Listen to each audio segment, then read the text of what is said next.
الله كأب حقيقي أشفق على الإنسان اللي بيختار غلط، أشفق على الإنسان اللي مش عارف طريقه، فقال له لا تعالى أنا أوريك السكة إزاي. هتعمل إيه يا رب؟ قال له همسك إيدك. طب هتمسك إيدي إزاي يا رب من السماء؟ وهتمسك إيد مين فينا؟ قال أنا همسك إيديكم كلكم. اديني الطبيعة بتاعتك أنا أخدها منك وامسكها. الطبيعة اللي مش عارفة تقف تصلي قدامي هاتها وأنا أوقفها تصلي. اللسان اللي مش عارف يشكر هاته وأنا أقف بيه أقول أشكرك أيها الآب. يقول لك هو مين اللي بيصلي؟ الابن للآب؟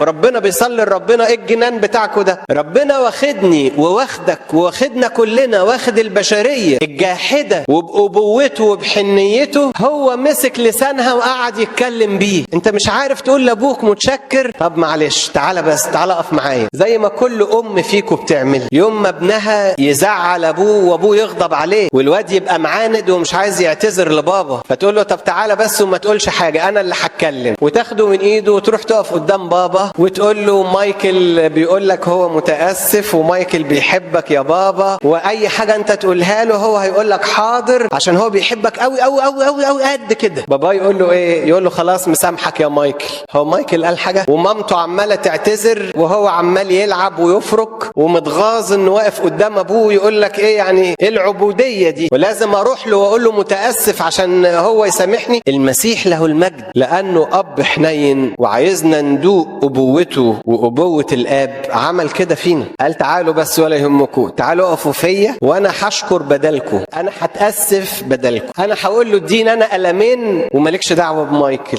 اديني انا القلمين اللي انت عايز تديهم لميري وبلاش تضربها، هي اضربهم لنا، بس تعالوا جوايا وانا هعمل الحكايه دي. انتوا ليه مش عايزين تصلوا له؟ ده بيحبكم. طب تعالوا اقفوا فيا وانا هصلي بيكم. وقف وصلى. يقول لك مضى كل واحد الى بيته واما يسوع فمضى الى جبل الزيتون. بيعمل ايه في جبل الزيتون؟ قاعد الليل كله بيصلي. بيصلي لمين؟ مش ربنا يا جدعان، ربنا بيصلي لربنا. ايه اللخبطه دي؟ فهمونا ايه اللي بيحصل. مش بتقولوا المسيح هو الله؟ طب الله بيصلي لله؟ ما هو الله اللي بيصلي لله ده ماسك لسانك الطويل اللي مش بيقول ولا كلمة عدلة وواقف يعلمه يقول كلام حلو، واخد قلبك القاسي وواقف يلين فيه، واخد مشاعرك الجامدة وعمال يطري لك فيها، واخد عينيك المبحلقة في الخطية وعمال يمليها في نور ربنا عشان تتملي قداسة، واخدك من وسط دوشة العالم وداخل بيك في حجال الملك عشان يقول لك خد اتمتع بعريسك. لما لقانا كنا كخراف